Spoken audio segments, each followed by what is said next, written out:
another chapter, that part of the story of the statue's deep spiritual significance.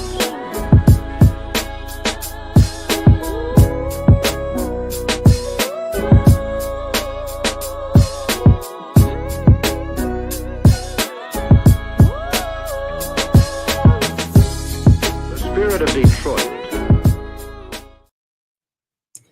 What's going on? What's going on? I just figured I'd get started early. I was here. I was just watching videos. My wife had made me like a birthday cupcake. It was really nice to see. It was really nice to spend some time with my family. That's all that's really matters, you know. What's going on, everybody? What's going on, everybody? So I wanted to do this several different ways. Okay. I wanted to do this several different ways. The first way is the classic way where I put up the web page, right? But we know that the web page is going to glitch out because we just know that. The second way I wanted to do this is I wanted to put up a PowerPoint page. But in the PowerPoint page, I want to go through every prospect. And after that, it would have film attached. I just didn't have time to do that. That was probably the best way to present this. But this way, the Excel sheet will allow me to present this very well. So these are all the players the Lions met with for their top 30 and their combine visits. Now, as you guys know, the Detroit Lions, they like to draft from their combine visits, okay? 2022, 2023, 2024, not combine, top 30 visits. Now, Micro Mike, since I've been in this space a long time, and I've done different things in this space, Micro Mike was really the first to break this news. He was the first to kind of discover it.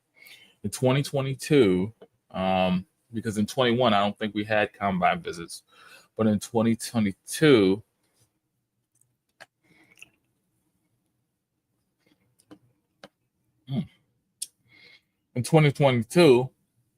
the combine visits was they got Malcolm Rodriguez, Kirby Joseph, boom, boom, boom.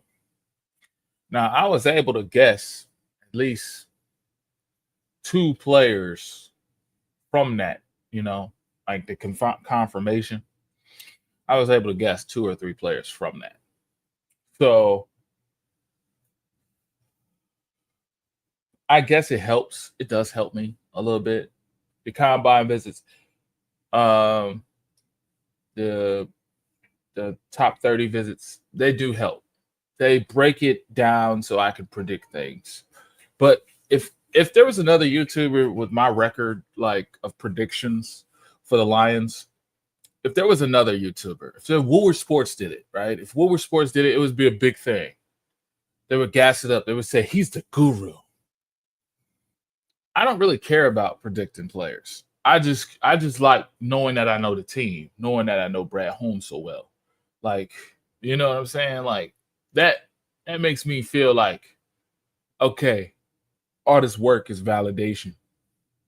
You know, what you're doing on offense, what you're doing on defense. Okay, I got your defense. Like, I feel like it's like, I got you. I know what you're trying to do. And that's what the validation comes from me. What's up, Motor City Mia? What's up? What's up? I should have put this the birthday stream. I wonder if I can do that. It's the birthday stream. I'm enjoying my birthday here. So the Lions, I'm not going to further ado this. Without further ado, I did it anyway. Without further ado, let's see who the Lions took a visit with. So honestly, if you're watching this on your TV, Lions fans, watching this on your TV, the orange is who I like. The yellow is who the Lions got or who the Lions visited. So here's what I got. I got the player, the school. Did they do a top 30 visit? Did they do a local pro day visit, a combine visit? And was the school previously drafted? Do we have a relationship with that school? and then the interest in the school. Okay, interest in the school matters because I want to know how many players that you met with in that time frame. Now, it could be nothing, but I think it should be quantifiable. Um, right? So we met with 4 Alabama players. So probability suggests that we're very interested in Alabama guys right now. We also met with Syracuse, which there's only one player I want from Syracuse, and that's a wide receiver. But Fidel Diggs is who you met with. So if we go on to the combine visits, right? And I only put the top 30 in black because I wanted to make sure that the top 30 visits it pops out. So the combine visits, you met with Mike Green, Savion Jones, Jack Sawyer, Nick Scorton, Pooh Paul. Now get this. Pooh Paul has met with this team. I got to actually change this. Pooh Paul has met with this team several times. And his name is not Pooh Paul. His name is something else. His name is like Chris Paul, but he has a nickname of Pooh Paul. Pooh Paul he's met with them 3 times. He's met with the Lions out of Ole Miss. Now, this is my issue sometimes with the Lions. It's your birthday too? Happy birthday, man. Oh, it's your son. My son's birthday. Happy birthday to you. Yeah. Happy birthday to your son. What up, El Guapo? What up, Braylon? What up, man? Thank you. Oh, shit. Y'all don't even hear me right. Hold on.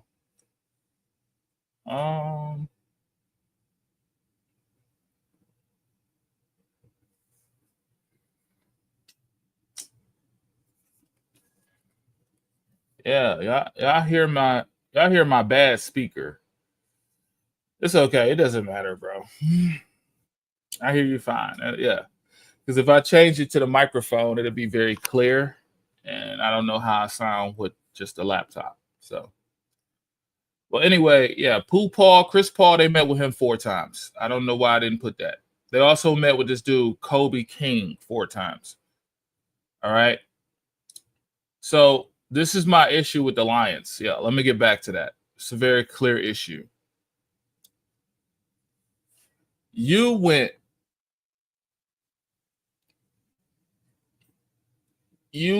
to Ole Miss for their pro day. And you talked to Pooh Paul of Ole Miss at the combine. And you did all this with obviously Chris Paul, but you neglected to look at Umanena. You neglected to look at all this other talent on the Ole Miss team. I mean, Walter Nolan. You know what I'm saying? Now, think about that. Ole Miss had a lot of talent. Ole Miss had Trey Amos. They had all this talent. And we met with a guy who's all right. That's my biggest problem. Sounds good here. Oh, I got you there. So that's what I be mad about. They be going to the right school, wrong guy. But I can't tell you that the Lions are going to draft Pooh Paul because they have another linebacker they're looking at with Kobe King. And they brought him in for 3 visits. Visit him at the combine, visit him at top 30, visit him at it's on the damn screen. I don't have to think. It's on the screen. Oh, man. Top 30, Kobe King, local pro day combine, top 30. Yeah.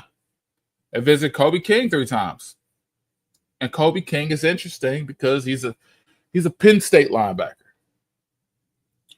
Kobe King is Penn State linebacker. If you know anything about Penn State, they make good linebackers for the most part.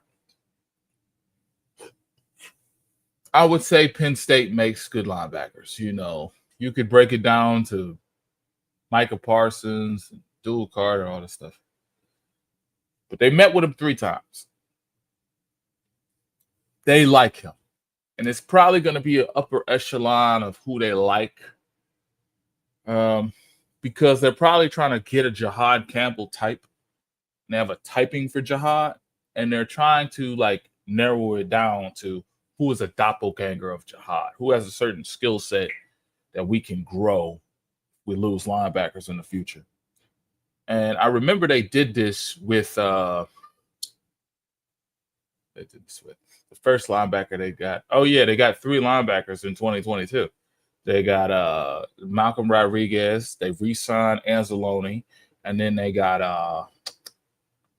I wouldn't even count James Houston, but it was another linebacker they got that was so similar to what they had. And they always do this doppelganger type of stuff. They met with a lot of linebackers. So linebackers like big for them. Even though I believe they're set at linebacker, they're big. I don't know what it is about it. Now, Kobe King, in my estimation, you do not draft the helmet. You draft the player. So Kobe King comes from a linebacker factory, but Kobe King, he all right.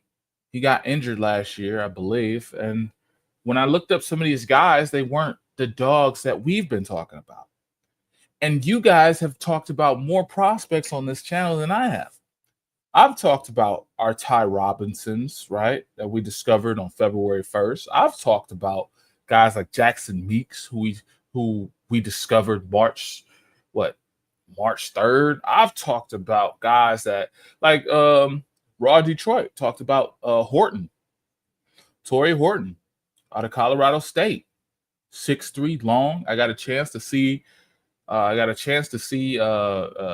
89 show with Steve Smith, and Torrey Horton is one of his favorite wide receivers. He's got a slender build. He's 6'3". He may be small but he plays a big game.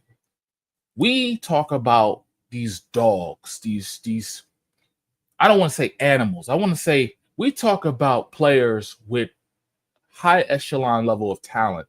And here we are, the Lions, a $1 billion organization, looking at Pooh Paul and Kobe King.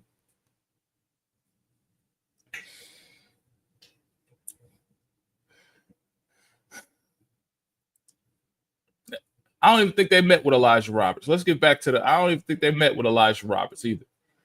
We talked about, check this out. With some of these guys, they did this like random interview, like at the combine, very formal, regular interview. Jahad Campbell, all right. Cody Lindbergh, I believe. Why is it like that? What is it? Cody Lindbergh, combine. Howard Cross, combine. Kenneth Grant, combine. They met with the elite players at the combine just to get a feel for them. But they brought back other guys like Pooh Paul and Kobe King. I don't understand that. Now, Jonas Sanker is someone we identified on this channel as one of the safeties to look for. Now, Jonas Sanker was okay. Jonas Sanker, in a nutshell, is not a Kirby Joseph replacement. He's more of a cheap Brian Branch with less speed. So Jonas Sanker, you've met with him 3 times to probably get a closer evaluation, or you love him that much. You know you need a safety, but he's all right. There's better safeties there. I don't know what it is. Makuba might be too rich for you. But the people that you've brought in are role players. The people that you've brought in are going to wear your team down. And I understand that the Brad Barbies want this type of player, right? They want a guy who could do the job, execute, get off the field, stay healthy, right? That's all they care about. They don't care what position, as long as Brad drafts somebody healthy and happy and he's our guy. That's what they do. But Brad, like, if you need a safety in the third or fourth round, picking Sanker is like a 6th-round pick. Like Sanker is like, compared to these other guys, like we've identified several safeties. Makuba is probably the best safety. All right. If we say Jade Barron and we move him to safety, he can play safety. He's the smartest cornerback in the draft. But there are other players that I feel are good, like Mickens from Clemson, even though he had off the field issues. Malachi Moore from Alabama. Malachi Moore from Alabama has on the field issues where he attacks the football and he hits guys in the freaking head and he's a human missile. That's how you pronounce missile. That's how I pronounce missile. But I can deal with that stuff. You know, I can deal with that. I can't deal with regular guys. Jonas Sanker is a regular guy, but you've met with him 3 or 4 times. And Jonas Sanker he's all right. And every top 30 visit where they do the top 30, they do the local pro day, and they do the combine. The local pro day is interesting because I want to get into that a little bit. The local pro day is a tri-state area evaluation. It's a all hands on deck evaluation. For the local pro day, it's hosted for Eastern Michigan, Western Michigan, anybody from Detroit and Toledo. So for the local pro day, you can house talent that might not get seen. You have the whole facility, as I understand it, and I have the video references as well, because they did a video in 2022. Matter of fact, would y'all be okay if I played that video? Would y'all be okay with that? I don't know if y'all be okay with that. I'm gonna let the Lions explain the local pro day. All right, because this is what you had. A human missile, okay? A Korean missile. Oh shit. Yeah. We've identified players that are great. Xavier Watts, that's the name I was looking for. You're telling me that you looked at your team of scouts evaluated Jordan's the Sanker character. Forgot his freaking name. He's like my 13th safety. Okay. On my board. We saw my board some time ago. He was like at the bottom. He was behind Castro from Iowa, and that guy can't pass the fit. And you brought this guy in for a local visit, and you got this guy in for a top 30, and you got this guy in for a combine visit, and you looked at this guy and said, he's our guy. It's crazy. Crazy. So, Jonas Sanker from Virginia. You talked to Howard Cross of Notre Dame, and you didn't think to talk to Watts at all, the best safety in the draft. You didn't think to talk to him. You wasted some stuff on what is this? A tight end. 3 tight ends. You wasted combine visits on 3 tight ends. You don't need a tight end, bro.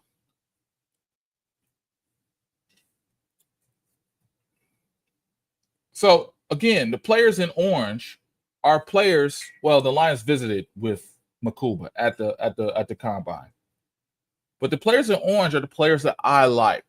Players, the crop of guys that I'm like, all right, this is the pick. They visited at the combine with several players that I like. But look, I like Fidel Diggs. I don't think he's great. They visited with him twice. He's not amazing. Derek Harmon. Okay, you visited him one time at the combine. It's crazy. Max Hairston, you brought him in for a local pro day visit. You know what happened? Fans went crazy. Fans went crazy. Look, they visited with Zabel. Yes, they visited with Zabel. I think we can draft. We can always draft a safety. I believe it. So you think the team can draft a safety in a draft, or you're saying like you just trust them to draft a safety, like the position, like you trust them that they have evaluated this position so well in the past that I trust them that they can do that? Or are you talking about just drafting a safety? I like the safety from Penn State. I like him too. Zabel is on his board. I think we might be taking him. Yeah, Zabel has to be on the board. But Zabel, this is the thing about Zabel. We have to deal with the Rams. We have to deal with potentially Baltimore. No, I think Baltimore's after us. No, the Rams are after us. There's some couple teams with bad offensive lines. Okay. After the Raiders pick, then you got Dallas. That's a bad offensive line. They might take a running back. Watching the Dallas content creators, they think they really got hold with the running back situation because they wanted to take a running back. The fan base in Dallas wants a running back, believe it or not. That's what I'm seeing from the comments. But they need an offensive line. I guess. I don't know. Seattle is an offensive line away team. They need an offensive line. Who else? Yeah, if Zabel falls to us, we would be lucky. I think we would be lucky. I'm all about defense, but I like Zabel visit. Yeah, the Zabel visit is good.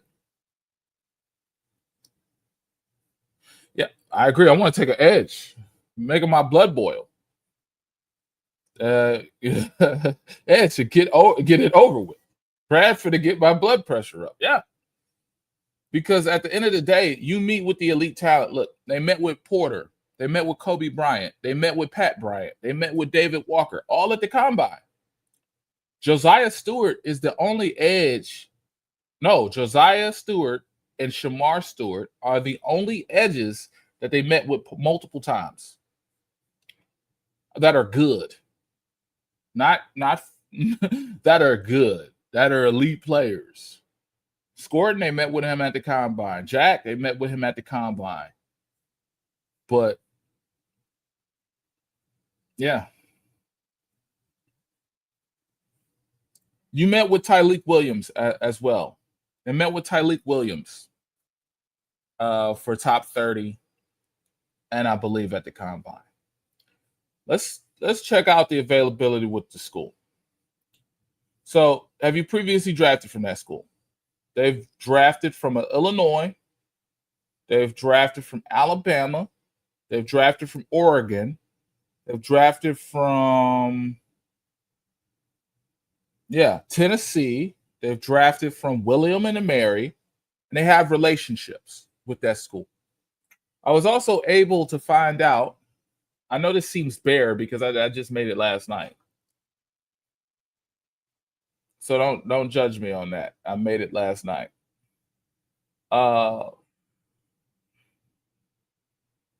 Michigan, yes. Alabama, yes. Ohio State, yes. If you count JMO, it's a yes. Syracuse, they drafted from that school before with Melifonwu and Oregon. I want you guys to know something. Brad Holmes was an area scout for San Francisco. No, Jesus Christ. The Rams, right? He was an area scout for the Rams. He was an area scout for the Rams, and guess where they put him? In the Southeastern Division. I found that out because he was reminiscing on an interview 3 years ago. I was doing all my research yesterday. That he was reminiscing that, sometimes he gets an itch, and he used to be in the Southeastern Division, and he used to see Alabama, Middle Tennessee, Jackson State. He used to see all this talent, He's just like, man, I just want to get back into scouting. You should. Brad, you should definitely get back into scouting, because I don't know if your scouting department is failing you or if they're giving you bad evaluation. I don't know. I don't know. I have no idea because it seems like you don't hit on all the draft picks. And I know. That's crazy to hit on all the draft picks. But I was watching the Eagles, right? And I was watching Kansas City. I was watching their draft process. And it just didn't line up. You know, the GM for Kansas City, as which is Veach, some guy named Veach, I think Tommy Veach. He listens to his coordinators and tries to fill the position of what they need. He gets a lot of feedback from the coordinators, right? And he tries to get the perfect person for that, what they talk about. And Spagnuolo, defensive coordinator, wants intelligent players. He wants players that can figure it out on the go. So when they go to the scouting combine, they throw real questions out there.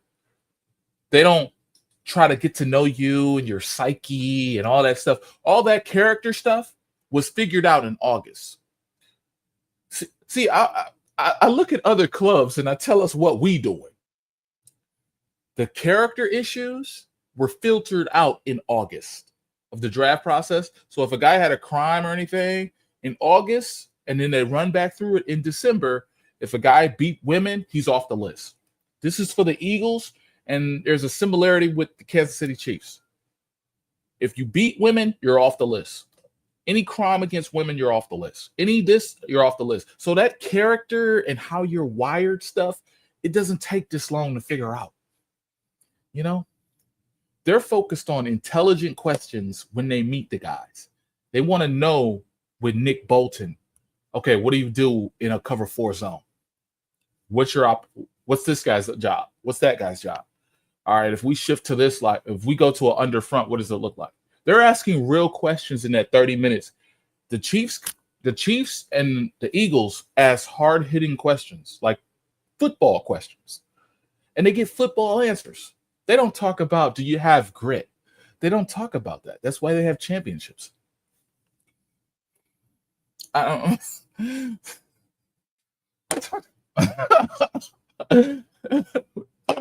Matter of fact, this crazy thing is the valuation of Jalen Hurts was he was a leader, he was a winner, and he cared about winning. Like it was apparent, it jumped off the screen that he cared about winning. That's what they talked about. Like he made us feel comfortable that in 3 years, 4 years or 5 years, he could win. All the while, they had Carson Wentz.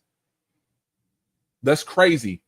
That's insane that they were so confident. They walked in the room, interviewed this dude, and this dude cared about scheme and he cared about reps. He cared about getting reps right.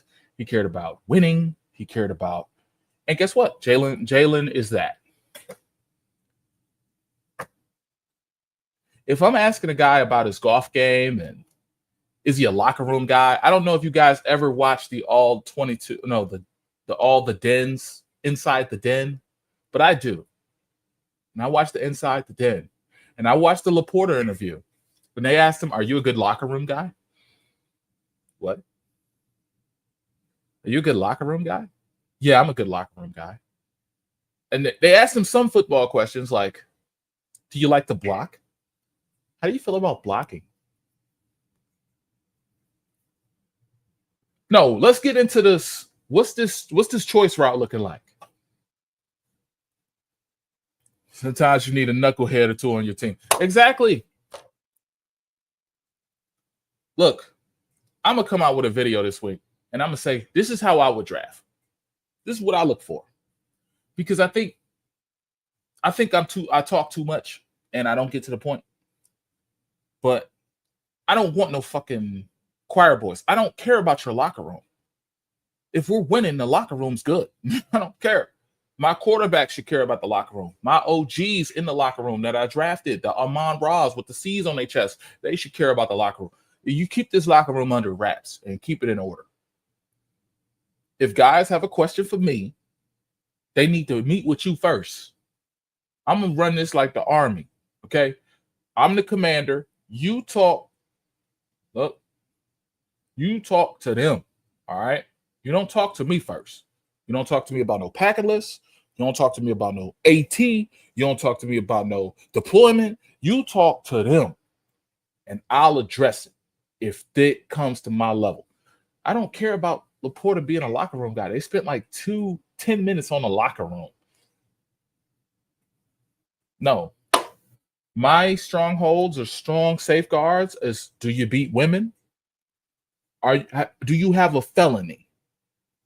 Are you investigated for the felony? That's it. All right, cool. How are you in the locker room might come up if I'm interviewing someone else. I do that. Because the Lions met with Alabama players 4 times. They met with 4 Alabama dudes. They met with one, what is he? Q Robinson. This is another disappointment. I didn't even get through this whole list. I'm sorry, y'all. Let's get through this whole list. So you met with Kobe Bryant at the Combine. You met with Darian Porter at the Combine. Azaron Thomas at the Combine. Quincy Riley, another corner that you guys brought to my attention. You guys did that. And he's a dope corner. And Bill Carroll said he's a dope corner. So I'm willing to believe that you guys and Bill Carroll got it right. So they met with 4 dope corners. Azaron Thomas, I don't like him that much. But he's starting to grow on me, but he kind of soft. He's soft. It's like he's soft. Like I'll do a breakdown if we draft him. I'm not working on that dude right now. Ilik Yaminer, they talked to him at the Combine. But guess what? Who they talked to at the top 30? Let's get to the top 30. I want to see the top 30 visits. They talked to Josiah. They talked to Greg. They talked to Lan Larson. Lan Larson is running back, so he's useless. We have 4 running backs on the roster. He's useless. We shouldn't even be talking to him. And he's not big enough. Check this out. He comes from UC Davis. That's a Division II school. We're done. He's from a high school team. What are we talking about? Josiah Stewart. You talked to him 3 times. So chances are we're drafting Josiah Stewart. So we can put Josiah Stewart on our board. That pick was made years ago. Shamar Stewart. They brought him in for a top 30. They met with him at the Combine. His run defense is superb. His production in the pass rush is not. His athleticism is great, but the production in the pass rush is not there. 4.5 sacks.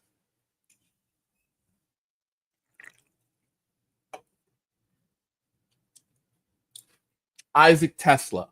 Isaac Tesla is interesting to me. Isaac Tesla isn't somebody I would necessarily pick them to pick because Isaac Tesla reminds me, honestly, of Tim Patrick. But he's faster than Tim Patrick. He ran a 4.49, I believe, 4.41 from Arkansas. I like him. I do. It's not hard to not like him. I think he's going to be a 3rd round pick. But if he falls to the 4th or 5th round, I'm definitely picking him up.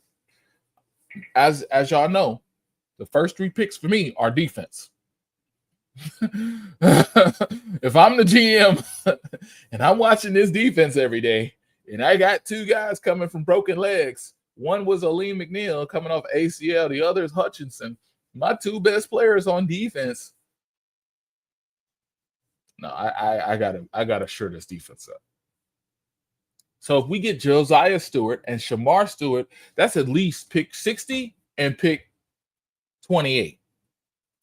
If Shamar Stewart falls because of production, if Shamar Stewart falls, that's good. But Shamar Stewart might go 15, top 15, which is ridiculous because he has no production. So it's ridiculous. Anyway. Shamar Stewart goes in the 1st round, and if he's there, I think the Lions take him. I don't know. They're going to teach production. I don't. So I like Isaac, but this Q Robinson player from Alabama, He had 4 sacks. I believe he was hurt as well. He broke his leg. Played in 9 games. I'm done. He has never came up on any analytic that I've talked about. Run stopping, run support, anything. He's never showed up. Pass rush win rate. He has not shown up. So if we get Zabel, that's a win. But if we leave the draft with some of these developmental defensive ends, like Olafumi from UCLA and this guy, I'm going to have a problem with that. And I would hate to over-examine this, but in a draft where you have 20 players with a 20% or more elite, that's 20% or more pass rush win rate, which is identified as elite. We gotta hit on those players. Jack Sawyer pass rush win rate is 26%. And he's not even a top guy. He could play 3-4. He could play 4-3. Chances are he goes top second round. It's a high floor player that's going to play 10 years. He's Sam Hubbard, bro. Jack Sawyer is Sam Hubbard. So all those people who wanted Sam Hubbard and Trey Hendrickson and stuff, he's literally that, bro. He's been in the state of Ohio all of his life. He's probably going to get drafted by Cincinnati. He lives right down the street from the Cincinnati.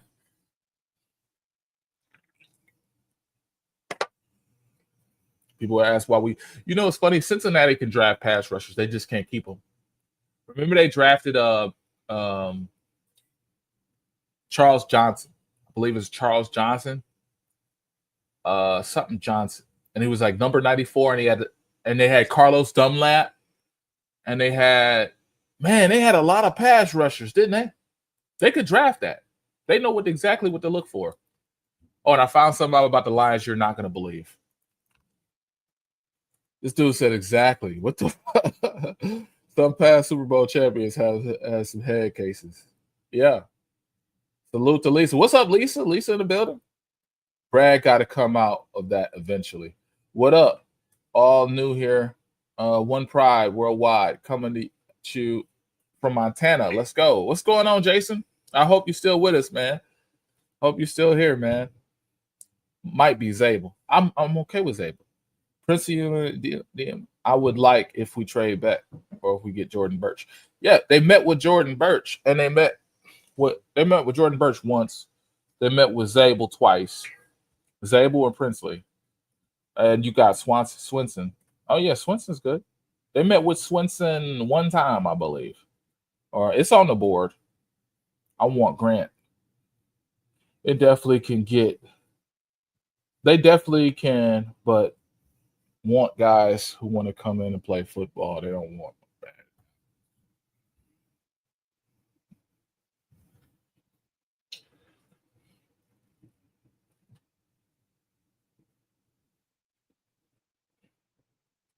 It's not your comment. It's Brad Holmes.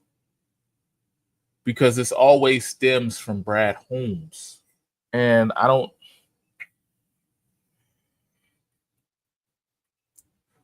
Okay. Matter of fact, let's go with history lesson. All right. History lesson.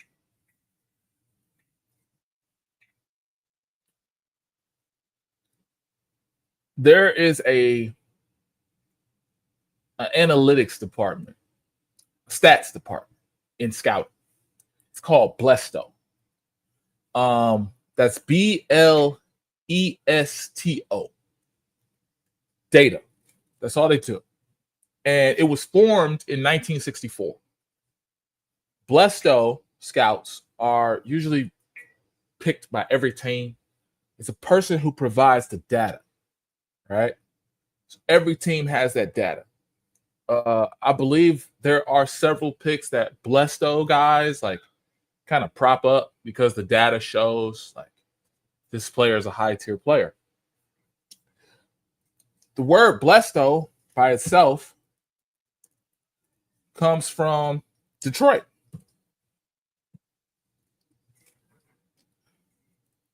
BLESTO, Bears, Lions, Eagles, and Steelers Talent Organization, is a national scouting service used by many NFL teams to help evaluate potential draft picks.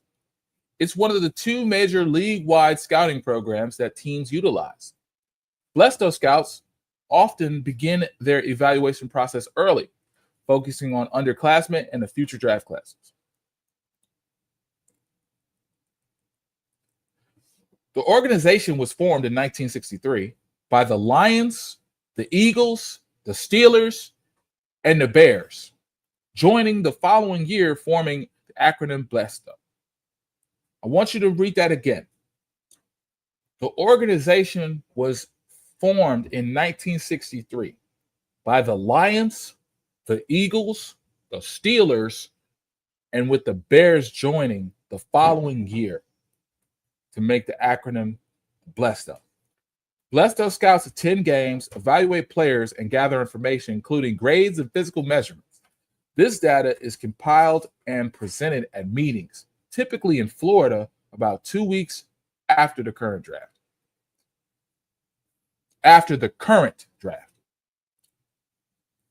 So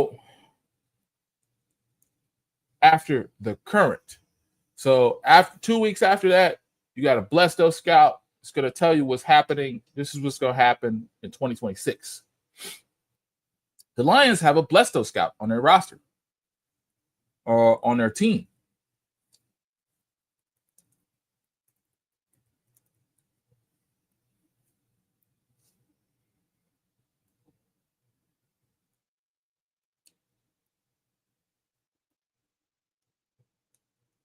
Okay. So this is the interesting part about the Lions scouting department. I like scoring, man. Yeah. Brad got to come out of that choir boy act. Yeah, for real. This is why I get angry. If the Lions had a hand in building a data analytics department in 1963 about acquiring data for players and presenting that data and making it clear for everyone in the NFL, why don't they have a championship? This is why I get upset.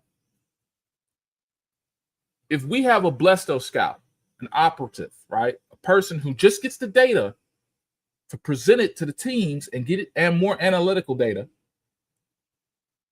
why in the world? Why? Does the Steelers have a championship? They have like 6. Why do the Bears have a championship? They have 1. Why do if we invented the analytics departments? Okay, so the Browns were the first to come up with a scouting department. And these guys were the first to come up with, let's get this guy. They were like an analytics club. And it wasn't analytics at the time. It was just data, right? Get the data on guys. And you've been around. And they're still around. They're still around. We have a BLESTO scout right now. Ademi Smith, that's our BLESTO. So you're telling me Ademi Smith is presenting the data to everybody. He's presenting the data to the whole league. And you come away with guys because they're hardworking. Because you're talking about guys you want them to walk the old lady across the street. You have a BLESTO scout in the building presenting you with the same data that the whole league got. You have a guy. You made the data. You are a forefather of building data on players, and you don't. On average, the Lions have brought in at least 4 dogs a year. They brought in Amon-Ra. They brought in Malcolm Rodriguez. They brought in no. Amon-Ra draft was Penei Sewell, Barnes, Amon-Ra, and okay, let's next topic. Next topic. They brought it in 22. In 22, they brought in Jesus, I can't remember that draft. In 22, they had a very good draft. They had J-Mo. We're finally getting dividends from that. They had, what's his name? Aiden Hutchinson. They were finally getting dividends for that. They had Kirby. Kirby was, and then they had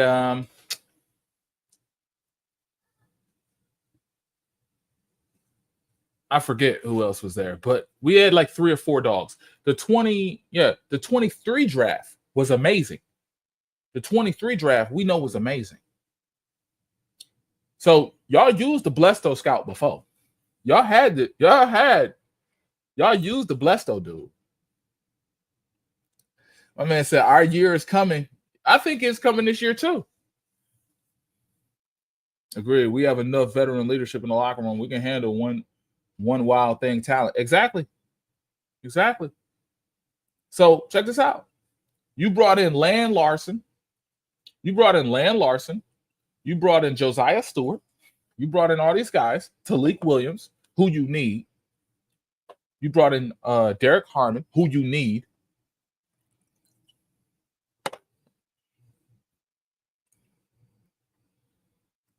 You brought in Fidel Diggs. He's a pass rusher. He's not elite, but he all right. He's a pass rusher and a linebacker. You brought in Dylan Fairchild, who was a very good player. Dylan Fairchild, I had to look him up. That's a good top 30 visit. Out of Georgia, Dylan Fairchild. That was a very good visit. Chaz Chambliss, trash. You brought in Donovan Jackson, very good player, a guard. You brought in Jonah Savina, decent player. Eli Cox, okay. These old linemen, particularly, I like them. I don't know how to evaluate old linemen if they don't give up sacks. So, all right, I'm not the guy just picking out old linemen and stuff. Like, if I were a scout, I would have to go to a team that knows how to draft old linemen, and then I would be there for a couple of years, and then I would know how to draft old linemen. Because y'all know I know how to draft defensive backs. I know exactly what a defensive back is and what to get out of them, whether it's the safety position or whether it's the cornerback position. And with y'all tutelage, I now know how to look for linebackers because y'all showed me great linebackers. Chaz Chambliss, y'all have never said his name before. And he's a 3-4 linebacker. So he's a pass rushing linebacker with very few sacks. We've never heard of him. He's going to be a rookie free agent. And the Lions are probably going to pick him up and give him a Nowaski contract, a $20,000 per day, $20,000 per year contract. He's going to be working at Burger King, moonlighting. Ruben Hippolyte. Okay. we never heard of him. He's never shown up in the analytics.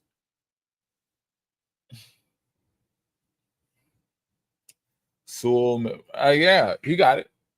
The young guy from Auburn. Oh yeah, the young guy from Auburn. There's like 2 guys from Auburn on here.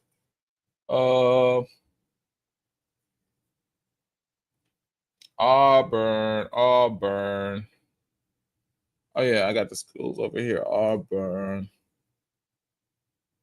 Oh, you know what? Oh, there's a tight end. There's Toledo. All right. Yeah, I don't see the other guy from Auburn, but I see a tight end. Oh, a linebacker, Dorian Mousy. Yeah. 23 had Gibbs, Laporta, Bresh. Yeah. 23 was great. Matter of fact, I want to highlight the scouts because I can't just highlight Brad Holmes. I got to highlight his department. Let's take a minute to highlight the unsung heroes of actual drafting. Oh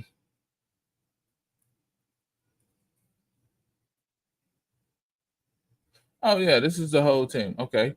Let's give it up for this guy. No.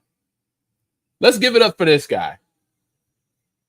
Let's give it up for him. Let's give it up.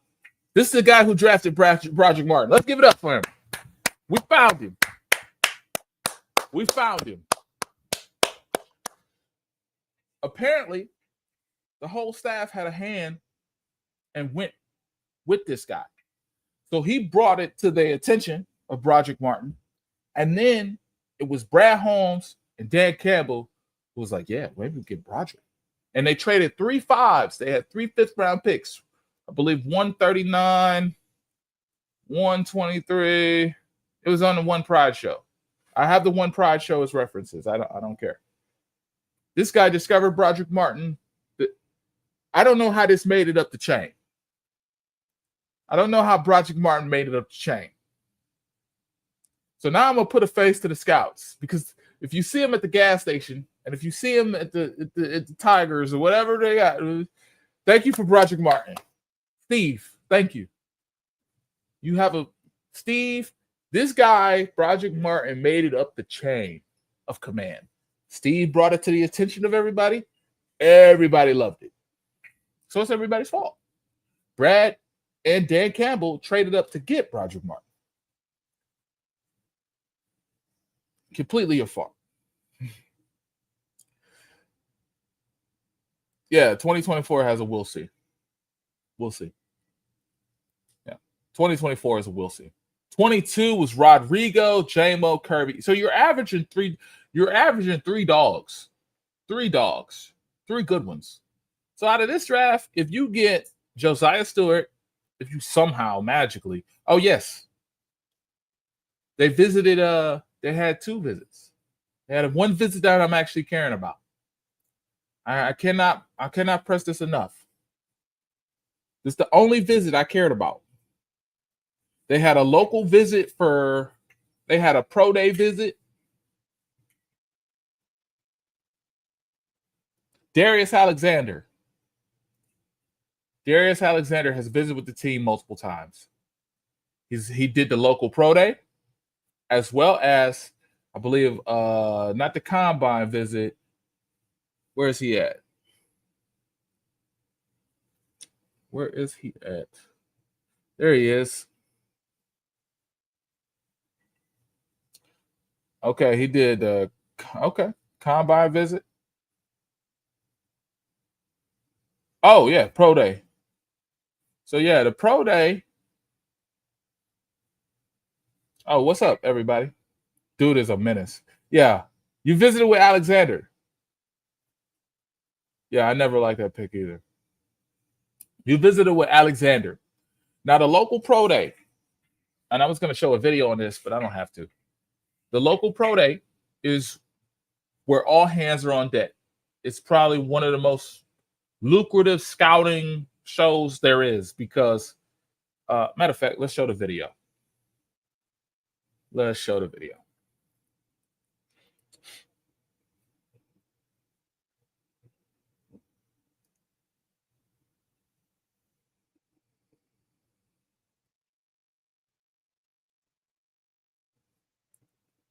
All right. This is the explanation of the local pro day. Let's get to it. This is good content right here. This is good content. It's not bad. I'm gonna be quick, or the Lions gonna get their money.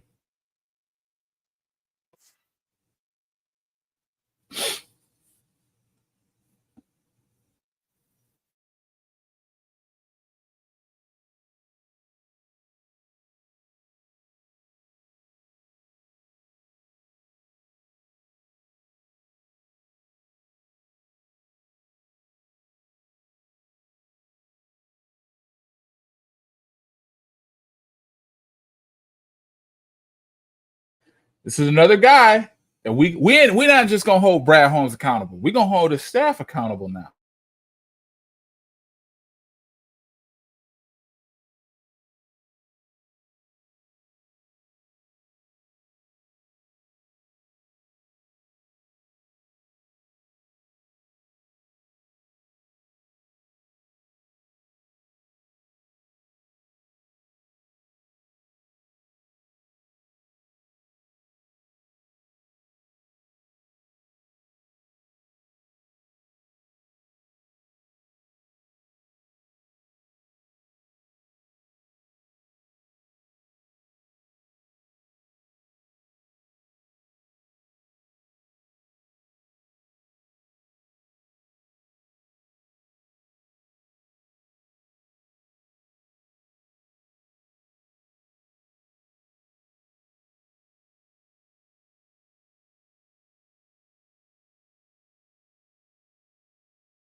So, hey, this is how old scouting is in Detroit. Eloy Ledesma has been with the team since, I believe, 2016. I believe he's going into his 10th season, 2014, 2016. He's going into like his 10th season. Jordan Martin was brand new at this time. He was like in his second year as a scout. So, for me, how did Broderick Martin and them get up the chain? How did this stuff get up the chain? And how did y'all come away with this? Like, how did y'all see this draft these cornerbacks? And like, how did y'all figure this out? Because this is not hard to figure out. You're bringing in edge rushers. The only notable edge rusher that you brought in was the Darius Alexander, the DT from Toledo, Shamar Stewart, and Josiah Stewart. If that's your only 3 picks that's going to be dogs, I have a problem with that. I have a problem with that. Because I have less time. Check this out. I have less time. I have less time. I have less resources. I have less this and that. And you guys are like going to meetings and you're not bringing back elite talent. The only elite talent that I've seen from the defensive backs is Hairston. It's interesting, man. They scouted to run choir boys. I want to see who's responsible.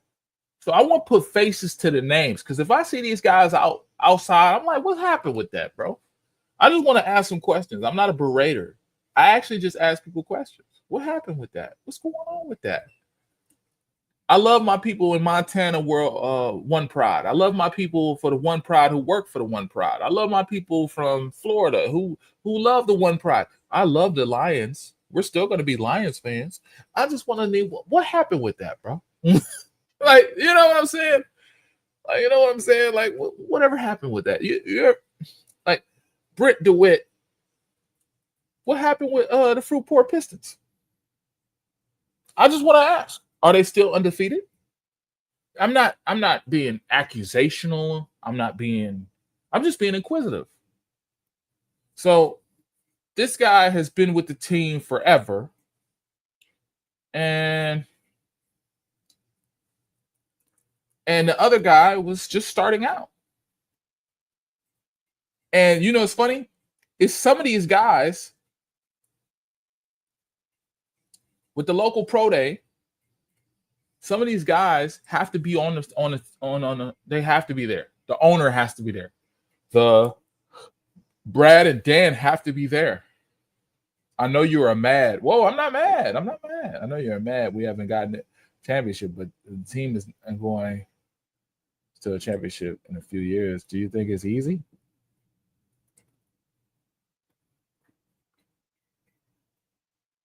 I got something for you. I do not think it's easy. They didn't even meet with Ezeraku or Williams.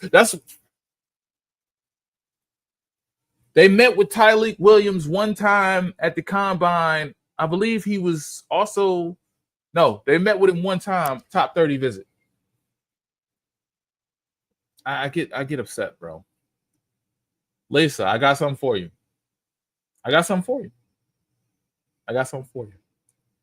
This makes me question everything. All right?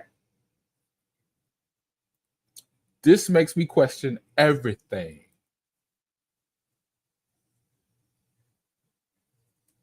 So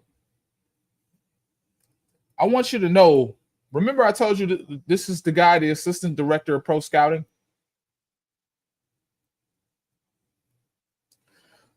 Joe Keller joined the Lions in 2011. He's in his 14th season. All right? Joe Keller, 14th season. Before that, he was a BLESTO scout. He was a data guy, right? Who got presented the data. Patrick Malarkey is in his 16th season. 7th as an area scout with the Detroit Lions. All right? He came in 2014 to 2017. Scott Sika. He's in his 12th season. He came here from 2016. All right. After spending 2 seasons with Atlanta, he came here from 2016. All right. But there's one guy. Mark Olson enters his 27th season in NFL and 9th season with the Lions. He came here in 2016. All right. I'm just curious how Conklin, Duncan, these guys, his 20th season in NFL, his 16th with the Lions. 16th. What happened 16 years ago?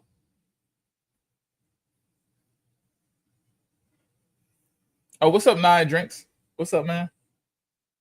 This is my thing.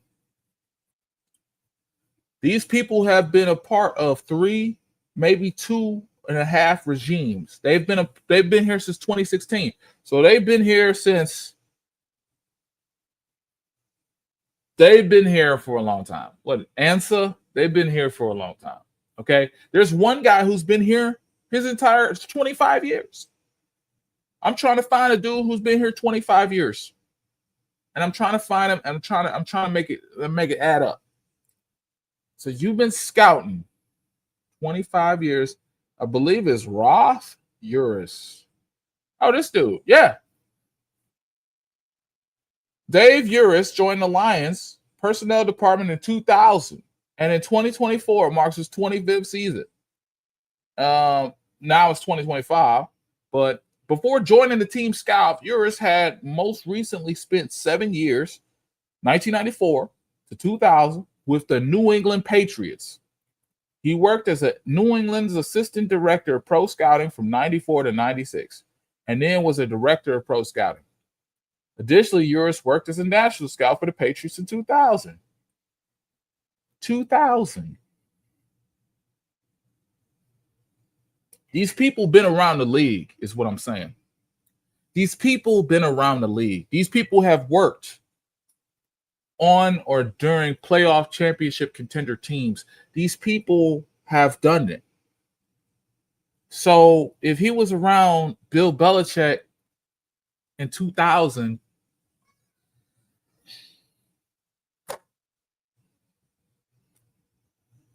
he knows something. I mean, Bill Belichick is the GM. He's making the pick. But again, like, these people I'm not being hard on the people. I'm just saying, like, bro, y'all been around the league. It's not like if y'all had a scouting department that was like that GM from Jacksonville where they all young, I would be more gracious. But y'all been around the league. Y'all seen great players. Y'all seen Richard Sherman. You seen Richard Sherman, and that didn't tell you to look at something else. You know what I'm saying? It's like that scene from Moneyball where the scouts are just saying the same old stuff. And the youngest guy there is saying something totally different. The scouts are saying the same old stuff. And they're looking at guys for this culture. And what are you talking about? It's weird. We're talking about character for 4 months. We're talking about, do they have the drive and the work ethic? And what? What? Like what? This dude has been around the NFL for 20 years. Like, check this out. Check this out. Check this out. You want to know why the 2023 draft was great? This is why the 2023 draft was great. This is why. This is why. This is why. He came to the team. John Dorsey was my favorite GM when the hiring process was going on. John Dorsey enters his 4th NFL season with the Lions after joining the club in 2021. He brings more than 3 decades of NFL experience. This is the guy who drafted. Well, he was kind of responsible for Mahomes. He was kind of responsible, but he's not as responsible. He's responsible for Baker. He's responsible for winning in Green Bay. He's responsible for all this stuff that took place in the early to late 2000 teams, right? He was with Green Bay.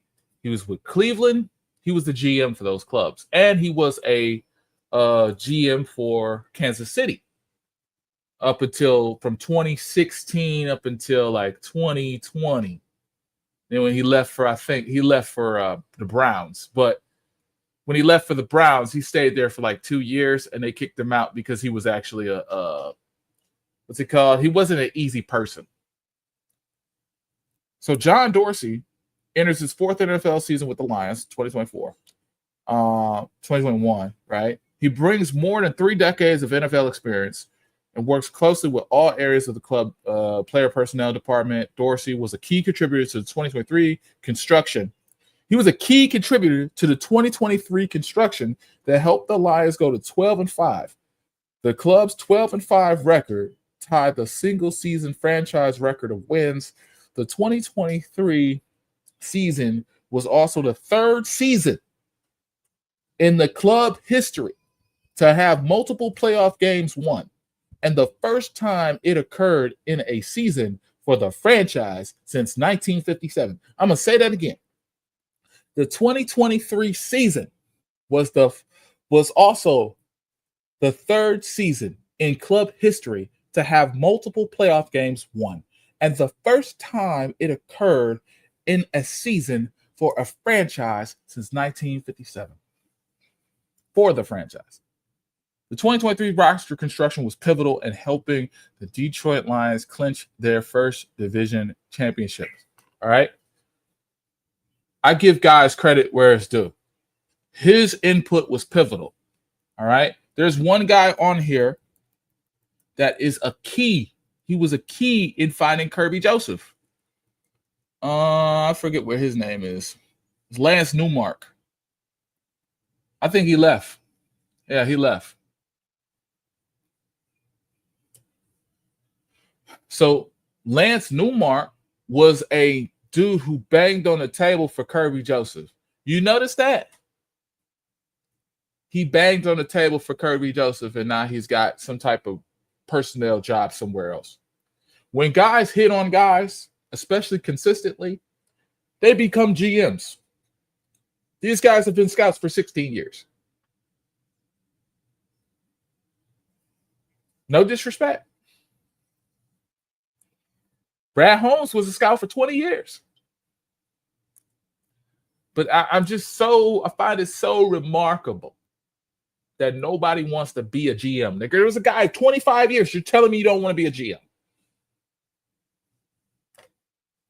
Crazy work.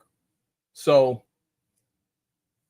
it gets to a point where I'm like, these guys have seen football. These guys are not new guys. These guys have been a part of winning organizations, or they've been here for 25 years, and they've seen how terrible it is. That dude, Oris, he's been here for 25 years, bro. He was a part of 0-16, and he was a part of 15-2. I don't know how he has a job. I don't. After 0-16, I think my career would be over. And I drafted the guys. I banged on the table for Alfonso Smith and all that. No, bro, it's over, bro. I would have got another job. I would have been selling Betamax back in 2000 if I could. Ray Agnew is still there. Ray Agnew is still there. And he was the dude who discovered. No. I think it goes differently. I think Brad Holmes scouted Aaron Donald, and Ray Agnew backed Brad Holmes. And Brad Holmes banged on the table for Aaron Donald, and Brad Holmes is now a GM. Lance Newmark is a GM somewhere or something. He's like a VP GM. When you bang on the table and you consistently hit on talent, you become a GM. You look at guys like that young kid from Jacksonville. I was watching his story. He was like running the show for like the last 2 years. I mean, Les Snead was the guy, but for the last 2 years, Les Snead's right-hand man was this young 28-year-old kid. And for me, who just turned 33 today, I can't really doubt the kid, because the kid, look, he was a GM, he was a personnel person and all this other stuff. But guess what? He cares about analytics. He cares about data. He cares about telling his scouting department, this is what we need, this is what we're looking for, and let's go do it. And then the Rams had 14 draft selections a year ago. 14. They built a team. Remember when they couldn't build a team and they went to, oh my God, they sold it all for a Super Bowl and now they're crap. Ha ha ha. Ha ha ha. Well, in 2024, they was a sack away from a fucking Super Bowl. So I'm not looking at no more inside the dens. I don't want to know about nothing they talk about. I want to see what the Rams talking about. I want to see what the what's the name talking about, because they still on 2016. I don't know what it is. They still on 2016, bro. Everybody else growing but them. I don't know. Not that Josiah Stewart doesn't have a high upside. He probably does, at least to show serious about improving the D-line. Well, yeah, Josiah Stewart, yeah. I would agree with that. I think Josiah should have more sacks. Josiah Stewart should have more sacks, considering that the fact he has the 30% win rate. So it's weird. Josiah wins 30% of his matchups. Now, 300 to 600 snaps, that could be 60 times up to 30 times. 30 times as low as high as 60 times. Josiah Stewart, I'm going to leave you with this. Josiah Stewart is the best run defending pass rushing defensive end. Run defending pass rusher in this draft. I don't know how, but he's popped up on several analytics when it came to run defense. And I can show you those charts if y'all want. I can show you. Just tell me what y'all want to do, because my lesson is over. These top 30 visits, 4 of these players are great. 4. Not all of them, just 4. Oh, wait. Josiah Stewart, Shamar Stewart, Isaac Tesla, and Gray Zabel. How about this? If we get Gray Zabel and Josiah Stewart, oh yeah, don't forget, if we get the defensive tackle, what's his name from Toledo? Darius Alexander. I think that's a good draft. So I'm going to type it in. Darius Alexander, Josiah Stewart,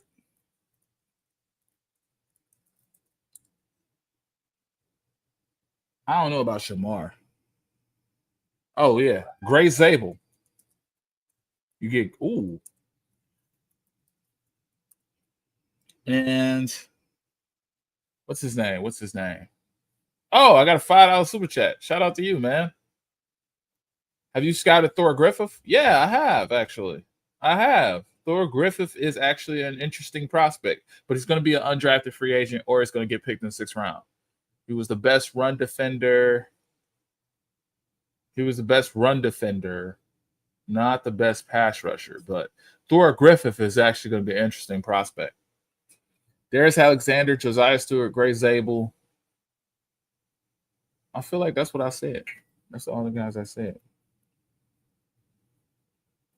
Oh, yeah, Isaac Tesla.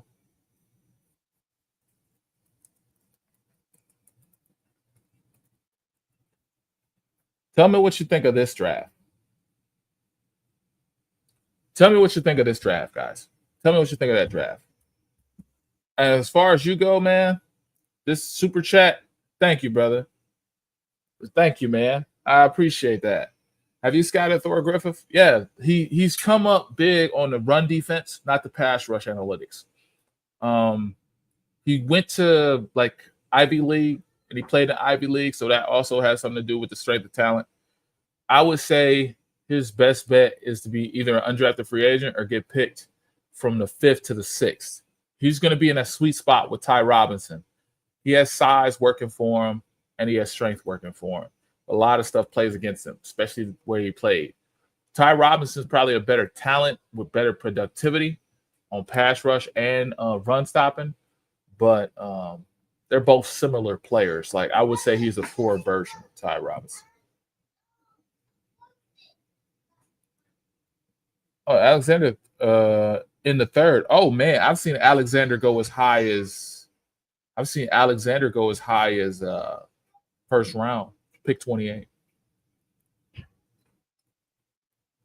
I like Dante Thornton. Dante Thornton would be great. They didn't meet with him.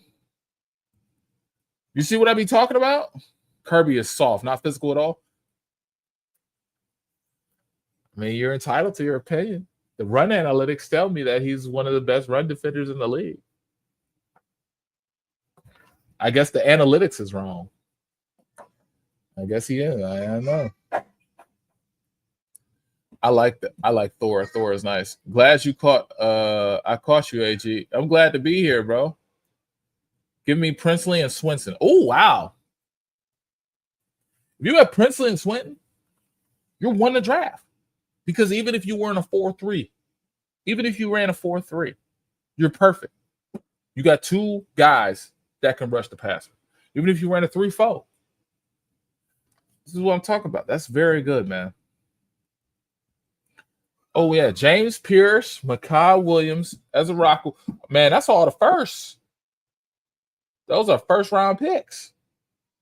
I know James Pierce and Ezra might be. Birch, Michael, and Birch, Michael, and Umanina. That might be a second-round pick.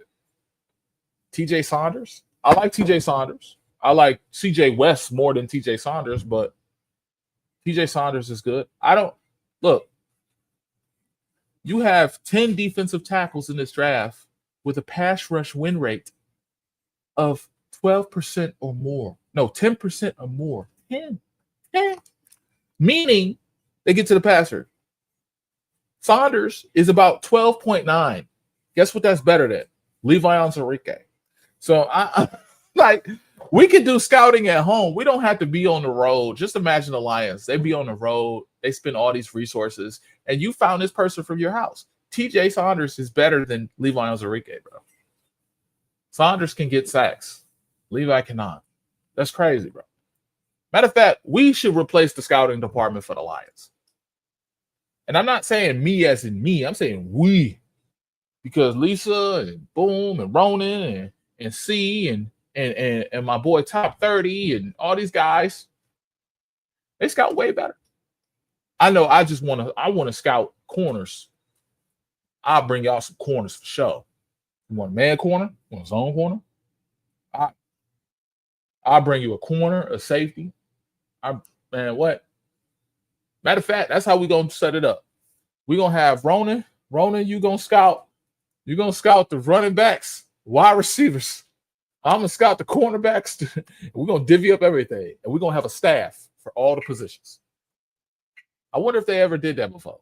We're just going to have a staff for this. This is my cornerback stops. These are my this scouts. These are my this scouts. Sorrel GL from Texas is nice. I've never heard of him, but I'll look at him. There are some really big edges. Batty. Yeah. Batty would be good. In the 4th, 5th round, Batty would be. See, Brad Holmes, I got to talk to you, dog.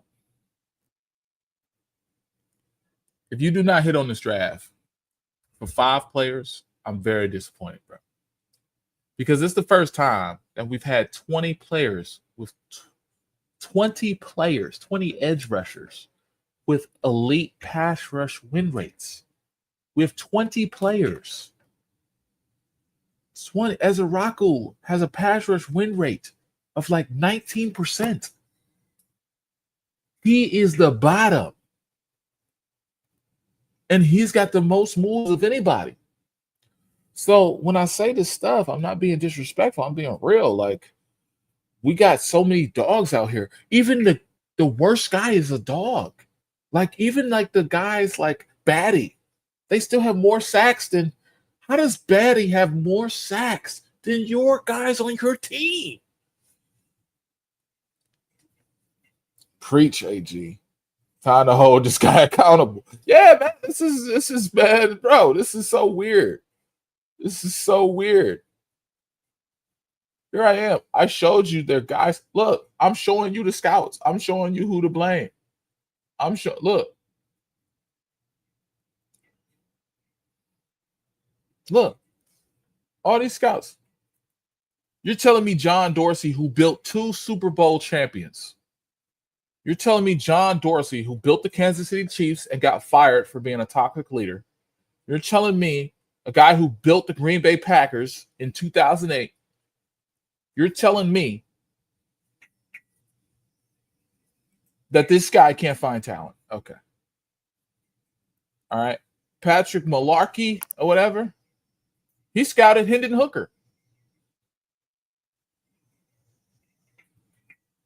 He can find talent. Brad, do not let these guys hard work.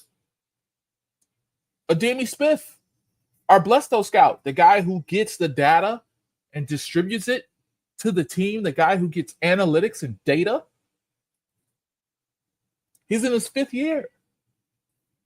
He's a scout auxiliary.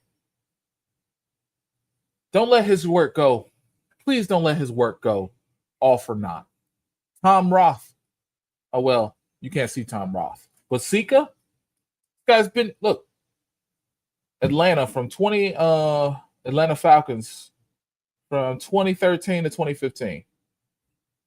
And guess what? When he left, Atlanta went to a Super Bowl, 28-3. He helped build that team, or he's been around as much to know, like, oh wow, two running backs work. Because remember, they had Matt Ryan, they had quarterback, he could scout quarter. Like, don't let these scouts down, bro. These scouts worked hard, bro. Where's that black dude at? Steve Neal, bro.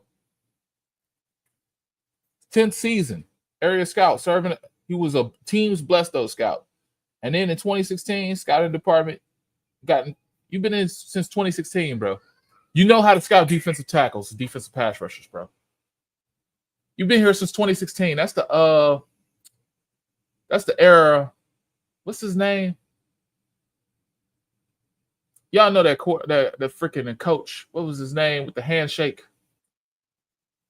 Man, I don't even know. Jim Schwartz. So you know how to, bro. 2016. Well, no. That was Caldwell era. 2016.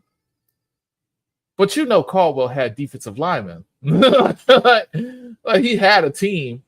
Like, bro, y'all went like 9-7 or something, bro. Like, come on, bro. Y'all got to be better, bro. Y'all got to be better, bro. Don't let Brad Holmes tell you about no character. Y'all got to start pounding this table, bro. Mark Olson, you've been around. It's your 27th season, bro. It's your 27th season. You joined the Lions in 2016. You spent time as a regional scout, a national scout for Detroit. So 26th season, bro. You've been so the scout department is regional, national, and then it's the upper tier guys. So you've been a middle management guy and you've been a lower management guy. You know scouting, bro. You've been in here 27 years, bro. You have a pension, bro. Do not let this guy get you fired, bro. Because Brad gotta do some stuff, bro. I don't want to hear about characters. I don't want to hear about no character. I want to hear about nothing, bro. I don't want to hear about nothing. I haven't looked at one running back. I have scoured D lines and O lines. Yeah. Yeah. And that's another thing. We don't even need to scout the whole draft. We need to scout what we need. Look, this is how it should go. Since we don't know what we need, we don't know in August, because the scouting portion of life takes place in August, right?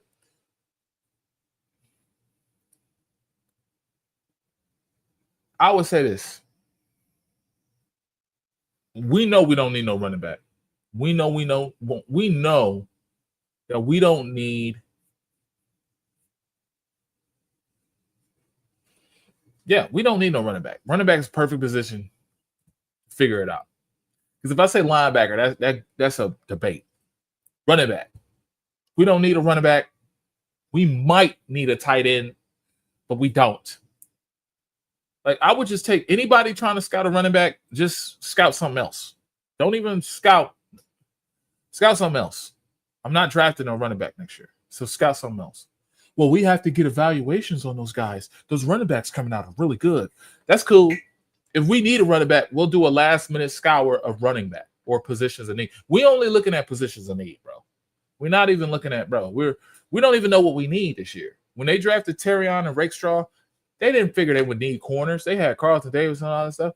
They was like, well, we'll scout a running back. No, I'm not scouting no running back, bro. I'm not scouting no Vakis. I'm not scouting none of that. We are scouting O-line, D-line, linebacker, defensive end. If we're not getting pass rush in the middle of the season, if it's November, I'm like, all right, give me all the pass rushers. Give me all the pass rushers.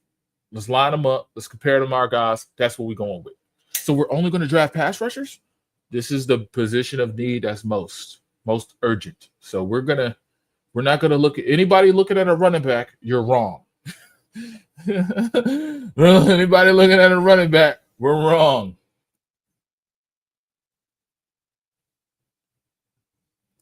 Safety depth, exactly. I need safety depth. Who's got safeties? I would have a whole team of scouts. And guess what? You don't have to be on the road. I want you to watch film at home. Well, I have to evaluate them and get their body types, and we'll focus on body types at the draft and the combine. I'm not focused on body types right now. Like, they focus on body types and character. Like, I've been watching this scouting thing, and I'll put it in my descriptions and stuff. They focus on body type, character, and August. That's how everything starts. Body type, character, and then they go to all these games. They go to all the Midwest games, and they go to all, the Midwest Scout. The Midwest Scout is this guy. He's of like Arab descent, I believe. He has so this is the Midwest Scout. So anybody from Michigan that we've drafted, here he is. So he's drafted pretty well because we've had a crop of guys from Toledo. We've had a crop of guys. Oh, well, he messed up on that, didn't he? We had Aiden Hutchinson.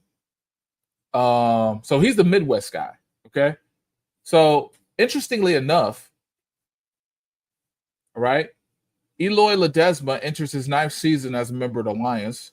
Ledesma worked as a BLESTO scout for the club in 2017-2020, covering Midwest region. He originally came to Detroit as a scouting assistant May 2016, where he worked closely with both the college and the pro scouting departments. Ledesma is a charter member of the Lions Diversity, Equity, Inclusion, and belonging to the DEIB Council. He also is a current member serving as the council leader for 2 years since its inception. So I say that to say you could actually get quality people out of DEI. I just wanted to say that.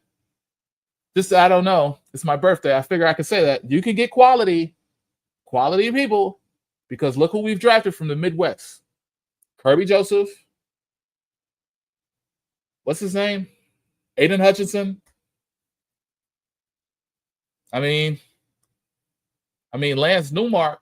I'm sure he brought this to Lance Newmark, and Lance Newmark was like, this dude's a dog. And then Lance Newmark brought it to Brad Holmes, and Lance Newmark had to convince Brad Holmes he's a dog.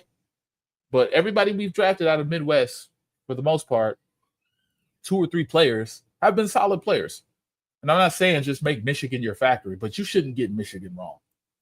You're a team in Michigan. Michigan and Ohio State are right next to you. Like, Toledo's right there. Like, Quinyon Mitchell is right there, bro. He's in your backyard. Y'all host a pro day visit. Y'all host all these visits and stuff. Local pro days for Toledo. Eastern Michigan. Matter of fact,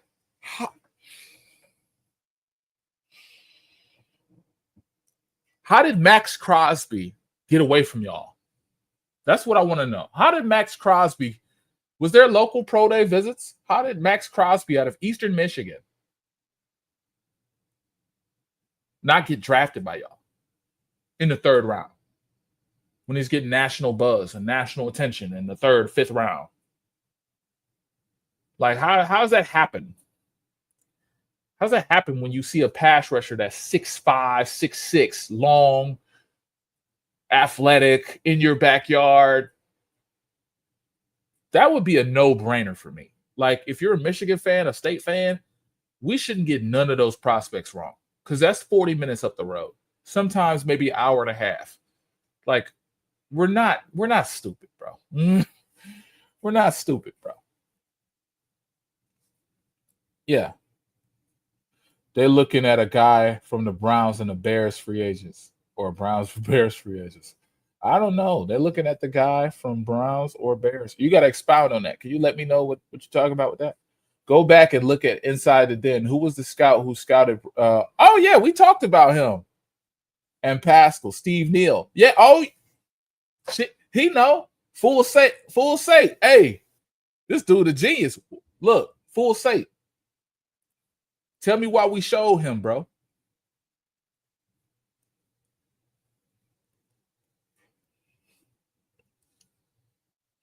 We got you, Steve. Hey, look. I said this to them, bro. I said he's the guy who scouted Roderick Martin. Man, Brad is going to end up with 3D linemen, or at least one. Yeah. 2019? Quinn Trisha. That's the problem. Okay.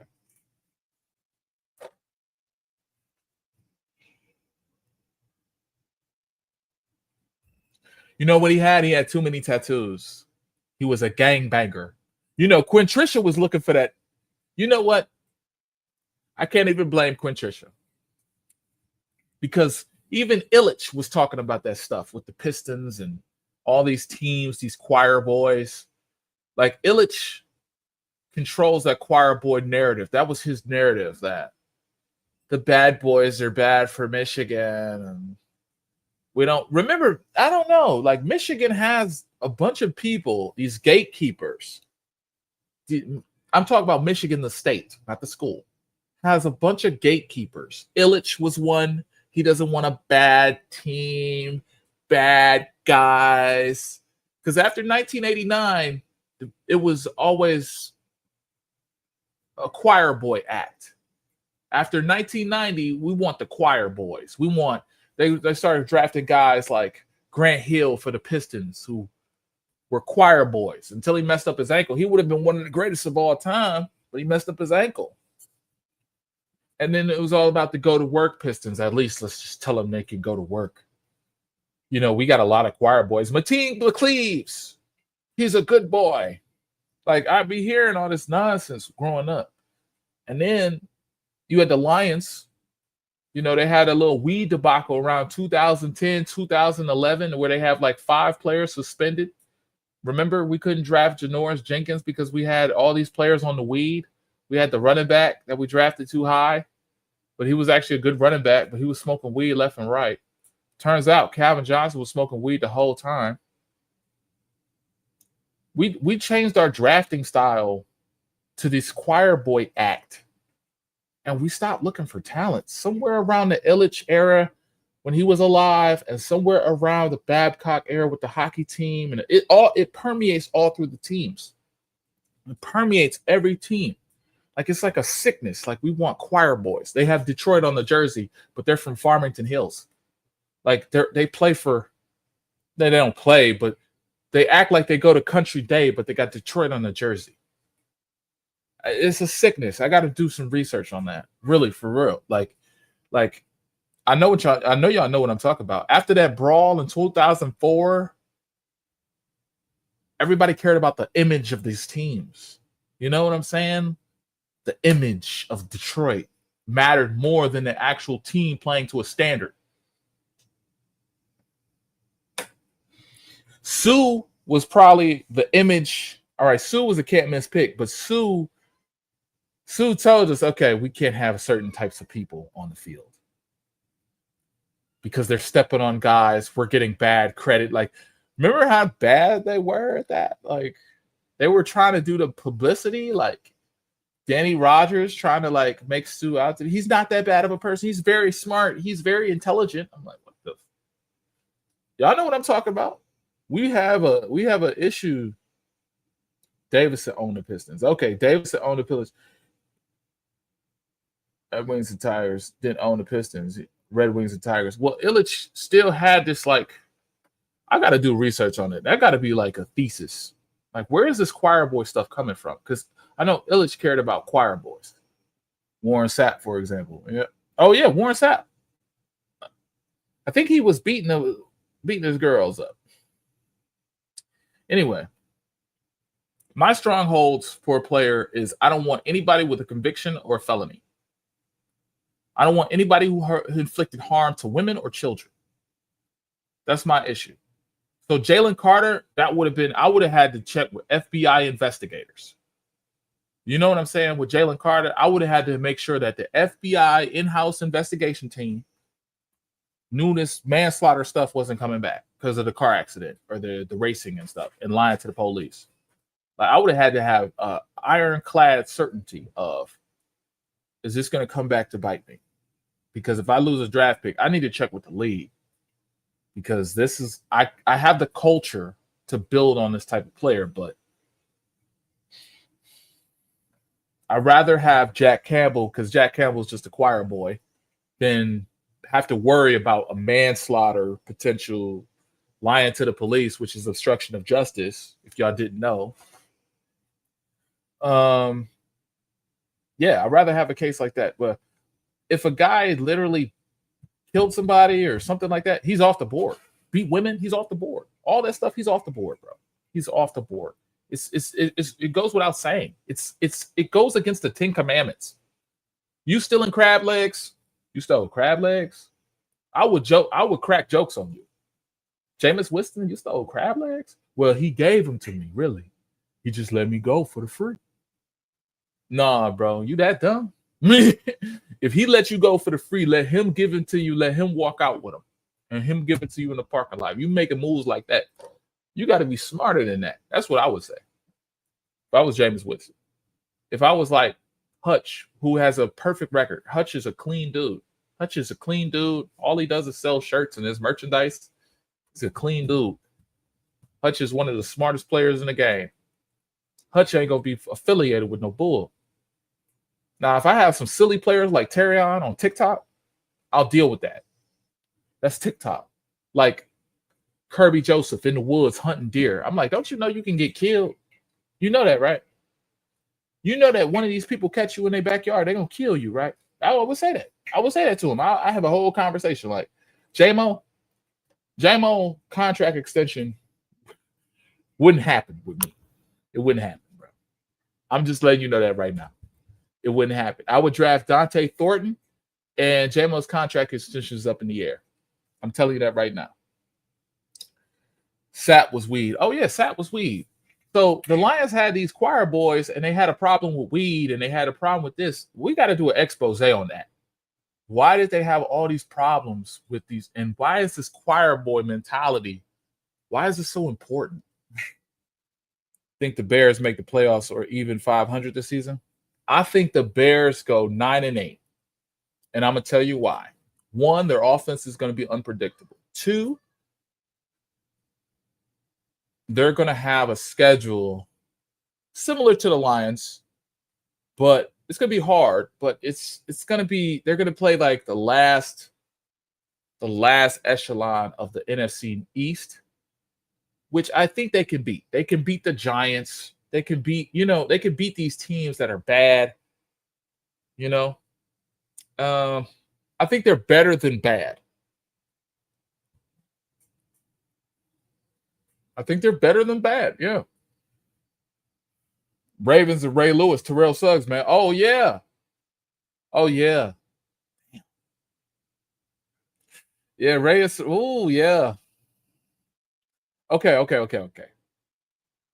That Ray Lewis stuff happened when he was in the game. So that's bad. Terrell Suggs. Yeah. You make a good point. I can't even say nothing. You make a good point. Shamar Stewart, Jahad Campbell, Tyler Booker, Nick Scorton on my wish list. Oh, wow. Attila the Hun. Okay. I'll take Booker, Nick Scorton. Shamar's okay, but I don't like the production. Jahad is okay. Like Jahad doesn't impress me too much, but he's okay. I've always said, don't be surprised if J-Mo doesn't get a second contract. I wouldn't give him a second contract.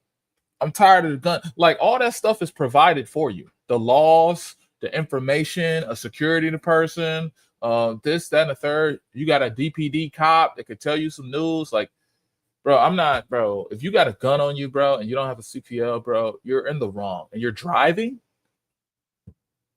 Like, bro, what? You're in a state you don't even know nothing about. I was in Texas. I was deploying. I was out processing for deployment. And I didn't know nothing about Texas, but I knew damn well I'm in Texas. I don't know Texas law. I need to read up on Texas law. That's just how I am. Like, I'm not about to be walking around. I don't know what's going on. Like, that's so weird. That's so childish. Like, luckily his brother was with him. If his brother was not with him, he would be in jail. Like, that's a life. Like, bro, you're not built, bro. You're like 5'11", you're 6 foot, and you're 198, bro. You're 198 soaking wet. You're 200 pounds. No, you're probably 100 pounds soaking wet, bro. J-Mo in prison, bro? Hell no, bro. In Wayne County, in Ferguson? No, bro. You're done, bro. You're done. You're done, bro. Yeah, J-Mo wouldn't get no second contract from me. I would replace J-Mo this draft. I would get a Jackson Meeks. I would get a Dante Thornton.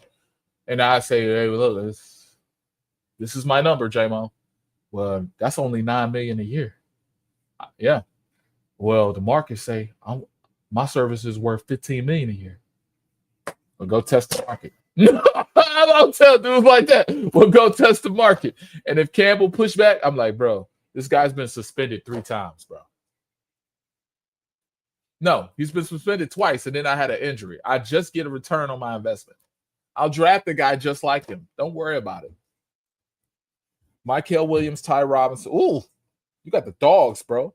That's a good crop. Raw Detroit, that's a good crop, man. That's a good crop. So no Mike Green? Oh, man, that's hard. See? Guess what? Mike Green ain't the only pass rusher in the draft. So no. No. I would draft, if Pierce falls to me, I would draft Pierce. Or I would draft Ezaraku, who has never been in trouble. So with me, I wouldn't draft no sexual, like, the Lions ain't going to do it. I'm not going to draft a dude based off sexual allegations because guess what? Deshaun Watson exists. All right. And I used to be one of those people who'd be like, well, if she was really, no. And then it kept coming out. Oh, no. No, bro. It kept coming out. It kept happening. No, bro. Now one of them dudes like, oh, yeah, it's only 2 women today. It could be 5 women tomorrow. I don't know. It could be 6 women in 2 years. I'm good, bro. I'm good on it. Besides, you're not the best pass rusher. I can get David Walker. I can get a dude just like you in this draft. When I have the luxury of that, I could do it. Levi Onwuzurike would not have been him on board because he's an injury dude. He had the back issues in college. And if you had a back issue in college, I'm not going to draft you, especially in the second round. You're insane. Injuries off my board. Matter of fact, that would be a perfect video. How I draft Spirit of Detroit. That would be a perfect damn video. Because injuries and hidden women is off my list. J-Mo, a top 4 wide receiver after next season. If he is, we could talk about it, but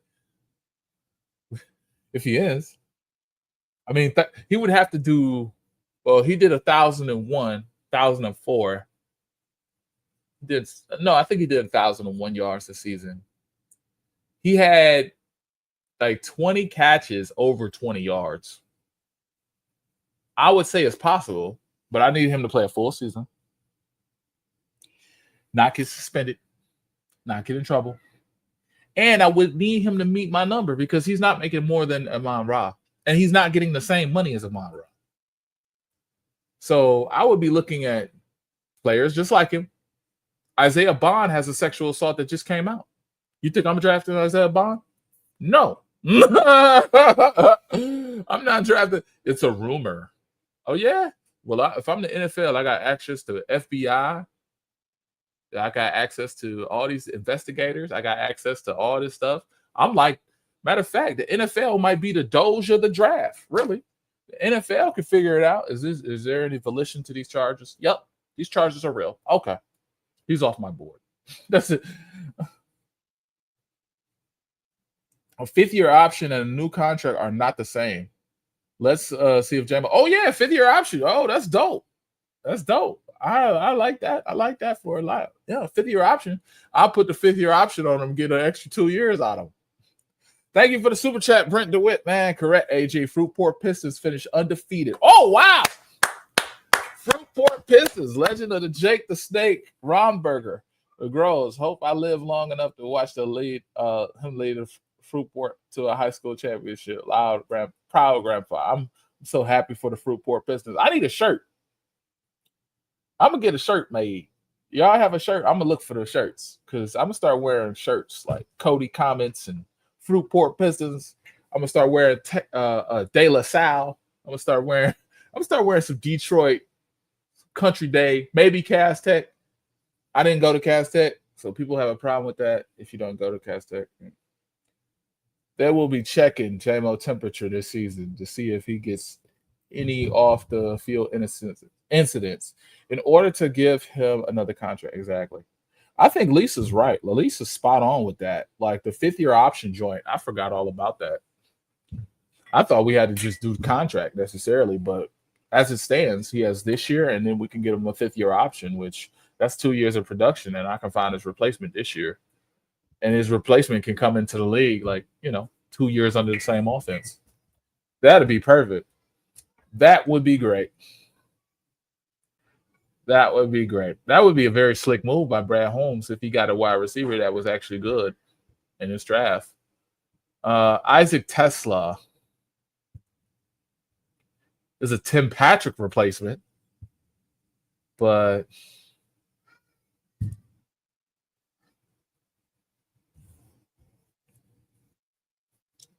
just makes me sad kind of that we don't have elite. Never mind. It just made me sad for a second. Like I just got sad. Like hit that like button. No, I appreciate it. I appreciate it. So I'm in this stream too because it's my birthday, man. I've been talking to y'all for a while, and I just want to be with my family. It's my birthday. So good point, Lisa. That's a damn good point. Lisa made it, man, damn good point. Lisa gonna do it. So again, for recap, this is the guy who drafted Broderick Martin. All right. This is who the Lions met with. The orange is the players I like. The yellow is who they met with all the time. The only players I like is Josiah Stewart and Shamar. So Kobe King and Jonas Sanker, I'm going to add them to the draft boards because they met with him 3 times. Josiah Stewart, they met with him 3 times. That's obviously confirming what we see. Shamar Stewart. So we're able to predict at least 3 guys. All right. And then they had a pro day. They had a local pro day for Toledo. So they brought in all the guys from Toledo and they did a workout. Now, their workout is not a traditional workout. Their workout is weird. Their workout is the Detroit Lions, when they bring in guys to local pro days, they do a lot of agility stuff. They do a lot of positional drills. They don't do the combine drills. They have all the combine data. Now, normal teams do that stuff, but the Lions do this like, can you pass a actual physical fitness test? Should you actually be good at a physical fitness test? So that's what they use their local pro day for, to measure a guy's agility, strength, and play conditioning. Unfortunately, that hasn't helped them because they've had 2 injury-riddled seasons in 2021 as well as 2024. So it doesn't really matter what they talk about with play strength and agility because they practice so hard they're going to get their guys hurt anyway. So we should do a video on that, health and safety. Anyway, I appreciate you guys. My daughter's screaming, and I don't want to hear her screaming on my birthday. Yeah, great point, Lisa. Great point. You made it, Lisa. Lisa was a dog today. I appreciate you guys. Love you guys. Like, comment, subscribe. I gotta go. It is the beginning of another chapter. That part of the story of the statue's deep spiritual significance.